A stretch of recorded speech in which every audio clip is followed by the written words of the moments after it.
সুপ্রিয় দর্শক, আসসালামু আলাইকুম। নিউজ 24 এর এখনকার আপডেট সংবাদে আপনাদেরকে স্বাগতম। প্রথমেই জানিয়ে দিচ্ছি সংবাদ শিরোনাম। দেশে নির্বাচন বিলম্বিত করার ষড়যন্ত্র চলছে, মন্তব্য টুকুর। বিচার ও সংস্কারে ঐক্যমত্য পোষণ করুন, নির্বাচনে সহযোগিতা করব, মন্তব্য নাহিদ ইসলামের। ভিনদেশ থেকে দ্রুত সরকার পরিবর্তনের প্রেসক্রিপশন আসছে, যা বললেন উপদেষ্টা মাহফুজ আলম।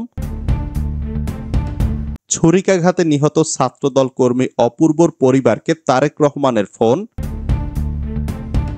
প্রশাসন ঠিক থাকলে দেশে এমন বিশৃঙ্খলা হতো না, দাবি রিজভির। চাঁদার টাকা ভাগাভাগি নিয়ে বিএনপির দুই গ্রুপের সংঘর্ষে নিহত 1, আহত 25। যারা চাঁদাবাজি করছে তারা বিএনপির শত্রু, মন্তব্য শামা ওবায়দের। এতক্ষণ শুনছিলেন সংবাদ শিরোনাম। পুরো খবর পেতে ভিডিওটি শেষ পর্যন্ত দেখুন। সর্বশেষ সংবাদ পেতে চ্যানেলটি সাবস্ক্রাইব করুন। এবার বিস্তারিত। দেশে নির্বাচন বিলম্বিত করার ষড়যন্ত্র চলছে, মন্তব্য টুকুর। নির্বাচন প্রসঙ্গে বিএনপির কেন্দ্রীয় প্রচার সম্পাদক সুলতান সালাউদ্দিন টুকু বলেছেন, ছাত্র জনতার আন্দোলনে স্বৈরাচার সরকারের পতন হয়েছে। দেশের নির্বাচন বিলম্বিত করার ষড়যন্ত্র চলছে। যারা নির্বাচন বিলম্বিত করার চেষ্টা করছেন তারা ফ্যাসিবাদের প্রেতাত্মাদের সহযোগিতা করছেন। সোমবার বিকেলে টাঙ্গাইল শহরের সোনার বাংলা কমিউনিটি সেন্টারে প্রয়াত বীর মুক্তিযোদ্ধা হাবিবুর খান বেনুর স্মরণ সভায় প্রধান অতিথির বক্তব্যে তিনি এসব কথা বলেন। সুলতান সালাউদ্দিন টুকু বলেন, ফ্যাসিবাদকে প্রশ্রয় দিতে বিলম্ব না করে দ্রুত নির্বাচনের ব্যবস্থা করুন।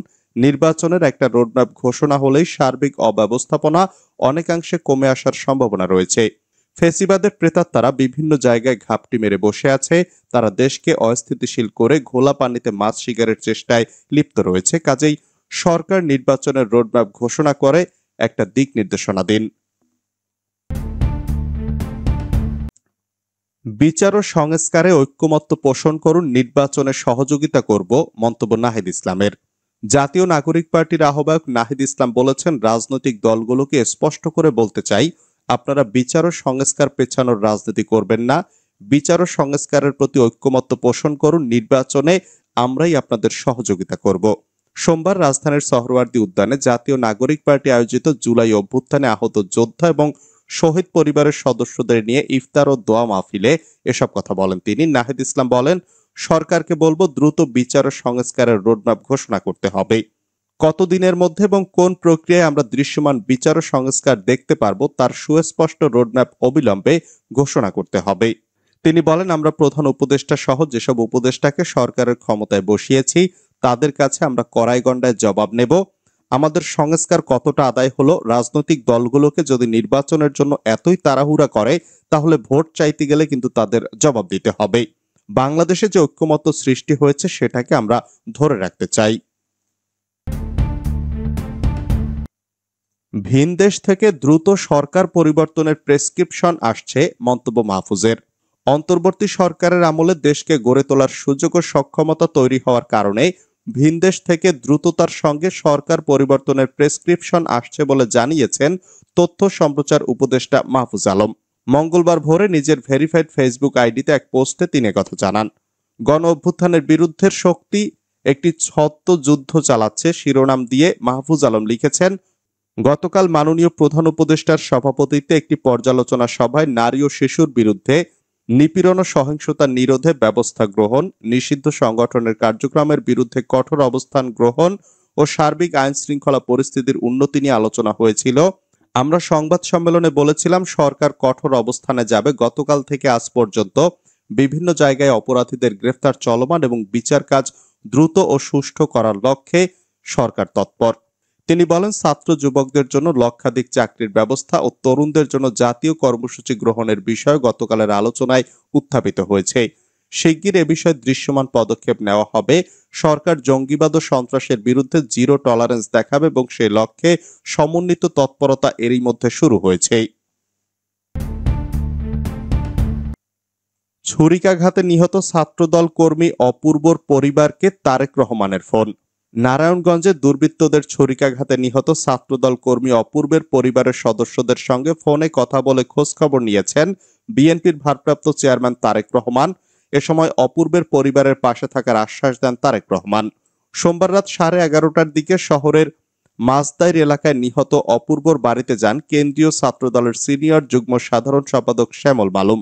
এ সময় তার সঙ্গে আর উপস্থিত ছিলেন কেন্দ্রীয় ছাত্রদলের সহসভাপতি আশিক রহমান, নারায়ণগঞ্জ মহানগর যুবদলের সদস্য সচিব শাহেদ আহমেদ, মহানগর ছাত্রদলের সাবেক সিনিয়র যুগ্ম সাধারণ সম্পাদক আজিজুল ইসলাম রাজীব, যুগ্ম সাধারণ সম্পাদক আশরাফুল ইসলাম নীরব প্রমুখ। পরে ছাত্রদল নেতাদের মাধ্যমে ফোনে অপূর্বের বাবা মায়ের সঙ্গে কথা বলেন তারেক রহমান। প্রশাসন ঠিক থাকলে দেশে এমন বিশৃঙ্খলা হতো না, মন্তব্য রিজভীর। আইনের প্রয়োগ সঠিকভাবে করলে দেশে বিশৃঙ্খলা হতো না বলে মন্তব্য করেছেন বিএনপির সিনিয়র যুগ্ম মহাসচিব রুহুল কবির রিজভী। তিনি বলেছেন, দেশে ধর্ষণের পরিমাণ বেড়ে গেছে, কোথাও নারীদের নিরাপত্তা নেই। প্রশাসন ঠিক থাকলে দেশে এমন বিশৃঙ্খলা হতো না। রাজধানীর নয়াপল্টনে সোমবার মহিলা দলের বিক্ষোভ কর্মসূচিতে তিনি একথা বলেন। মাগুরা সহ দেশ জুড়ে সাম্প্রতিক ধর্ষণের ঘটনার প্রতিবাদ ও বিচারের দাবিতে এই কর্মসূচি পালন করা হয়। চাঁদার টাকা ভাগাভাগি নিয়ে বিএনপির দুই গ্রুপের সংঘর্ষ, নিহত 1, আহত 25। সুনামগঞ্জের মধ্যমনগর সীমান্তে ভারতীয় পাথরবাহী গাড়ি থেকে চাঁদা তোলা ও আধিপত্য বিস্তারকে কেন্দ্র করে বিএনপির দুই গ্রুপের সংঘর্ষে মোহাম্মদ আলী নামে এক পথচারী নিহত হয়েছেন, আহত হয়েছেন প্রায় 25 জন। সোমবার সন্ধ্যায় মধ্যনগর উপজেলার মহিষখোলা বাজারে এ সংঘর্ষের ঘটনাটি ঘটেছে। নিহত মোহাম্মদ আলী ওই এলাকার হোসেনপুর গ্রামের মৃত হোসেন আলীর ছেলে। এ বিষয়টি নিশ্চিত করেছেন মধ্যনগর থানার ওসি মোহাম্মদ সজীব রহমান। যারা চাঁদাবাজি করছে তারা বিএনপির শত্রু, মন্তব্য শামা ওবায়দের। বিএনপির কেন্দ্রীয় সাংগঠনিক সম্পাদক শামা ওবায়দ ইসলাম রিঙ্কু বলেছেন, বিএনপিকে ব্যবহার করে যারা চাঁদাবাজি ও টেন্ডারবাজি, সন্ত্রাসী কর্মকাণ্ড করছে তারা বিএনপির শত্রু, তারা দেশের শত্রু, গণতন্ত্রের শত্রু। সোমবার সন্ধ্যায় নিজ নির্বাচনী এলাকা ফরিদপুরের নগরকান্দার লস্করদিয়া ইউনিয়ন বিএনপি আয়োজিত ইফতার ও দোয়া অনুষ্ঠানে প্রধান অতিথির বক্তব্যে তিনি এসব কথা বলেন। তিনি বলেন, এখনো বাংলাদেশের নারী ও শিশুরা নিরাপদ নয়। এখনো তারা ধর্ষিত হচ্ছেন, নির্যাতিত হচ্ছেন। গত 15 বছরের ক্ষমতার অপব্যবহার করে ছাত্রলীগ, আওয়ামী লীগ ও যুবলীগরা ধর্ষণ করেছে। তারা মা বোনের ইজ্জত নিয়ন্ত্রণ করেছে, সেটা আমরা সকলে জানি। আজকে ফেসিবাদ চলে যাবার পরও আমাদের মা বোনরা নিরাপদ নয় কেন, সেটাই সরকারের কাছে প্রশ্ন করতে হবে। ছাত্র দলের প্রশংসা করলেন শিবির সভাপতি। বাংলাদেশ জাতীয়তাবাদী ছাত্র দলের এক কর্মসূচি নিয়ে সংগঠনটির প্রশংসা করেছেন বাংলাদেশ ইসলামী ছাত্র শিবিরের সভাপতি জাহিদুল ইসলাম। সব ছাত্র সংগঠন ভালো কাজের প্রতিযোগিতা করবে, এমনটাই আশা করেন শিবির সভাপতি। শনিবার রাতে ছাত্র দলের কর্মসূচির প্রশংসা করে নিজের ভেরিফাইড ফেসবুক পেজে পোস্ট করেন জাহিদুল ইসলাম। পবিত্র মাহে রমজান উপলক্ষে হিফজুল কুরআন ও কোরআন তেলাওয়াত প্রতিযোগিতার আয়োজন করছে বাংলাদেশ জাতীয়তাবাদী ছাত্র দল। আগামী 16 মার্চ ঢাকা বিশ্ববিদ্যালয় এর চূড়ান্ত পর্ব অনুষ্ঠিত হবে। বিজয়ীদের জন্য থাকবে পুরস্কার ও সম্মাননা ক্রেস্ট। শনিবার ছাত্র দলের ভেরিফাইড ফেসবুক পেজে এই আয়োজনের কথা জানানো হয়। ছাত্র দলের এই আয়োজনের একটি ফটোকার্ড শেয়ার দিয়ে শিবির সভাপতি জাহিদুল ইসলাম বলেন, মাশাআল্লাহ, বন্ধুপ্রতিম ছাত্র সংগঠন ছাত্র দল ভালো কাজের প্রতিযোগিতায় সম্পৃক্ত হয়েছে। আল্লাহ কবুল করুন। আশা করি হিংসা বিদ্বেষ পরিহার করে সব ছাত্র সংগঠন শিক্ষা, সেবা ও ভালো কাজে প্রতিযোগিতা করবে। অনেক দোয়া ও শুভকামনা।